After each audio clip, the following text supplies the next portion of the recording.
मुंबईनंतर पुण्यातही काँग्रेस एकटी.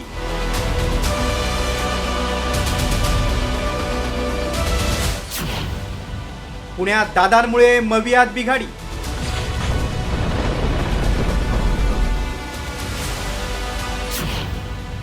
काँग्रेसचा एकला चलोचा नारा. अजितदादा गटाबरोबर पुन्हा आणि पिंपरी चिंचवडमध्ये आघाडी करणं गरजेचं आहे. अशा पद्धतीची काल चर्चा झाली. आज प्राथमिक चर्चा आमची तिथे झालेली आहे पदाधिकाऱ्यांची. भाजपला रोखण्यासाठी अजित पवारांनी शरद पवारांच्या राष्ट्रवादीसोबत पुण्यात युती करण्याचा निर्णय घेतला. त्यासाठी पुण्यातील दोन्ही राष्ट्रवादीच्या नेत्यांची बैठकही झाली. मात्र अजितदादांच्या याच खेळीनं महाविकास आघाडीत मात्र वादाची ठिणगी पडली आणि मुंबईनंतर पुण्यातही काँग्रेसनं मवियाशी फारकत घेत स्वबळाचा नारा दिला. नाही, समीकरण खरं यावेळेस महानगरपालिका नगरपरिषदेच्या निवडणुकीमध्ये अनेक लोकांमध्ये संभ्रमासारखी अवस्था निर्माण झाली. कोण कुठे आहे कळायला मार्ग नाही.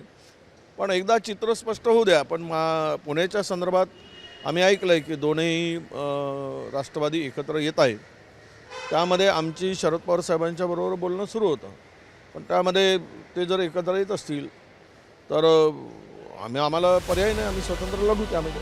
पुण्यात शरद पवारांच्या राष्ट्रवादीसोबत काँग्रेस युती करण्याची शक्यता होती. मात्र दोन्ही राष्ट्रवादी एकत्र येणार असल्यानं काँग्रेसनं अजित पवारांसोबत युती करण्यास थेट नकार दिलाय. तर पुण्यातही ठाकरे बंधू एकत्र लढण्याची शक्यता आहे. शिवसेना आणि मनसे ही युती तर होणार, पण अशा प्रकारे जर काय नव्याने घडत, आता आमचे मुंबईमध्ये राजसाहेब आणि उद्धव साहेबांशी युती झाली, तिथे शरद पवार साहेबांचा पक्ष आमच्याबरोबर आहे हे आम्ही सांगू शकतो आता या. पण पुण्यामध्ये आम्ही भारतीय जनता पक्षाबरोबर संबंध असलेल्या सरकारमधल्या कोणत्याही पक्षाशी संबंध ठेवणार नाही, ही आमची एक विचारधारा आहे. लोकसभा आणि विधानसभा निवडणुकीत जागा वाटपाच्या तिढ्यामुळेच मवियाला राज्यात चांगलाच फटका बसलाय.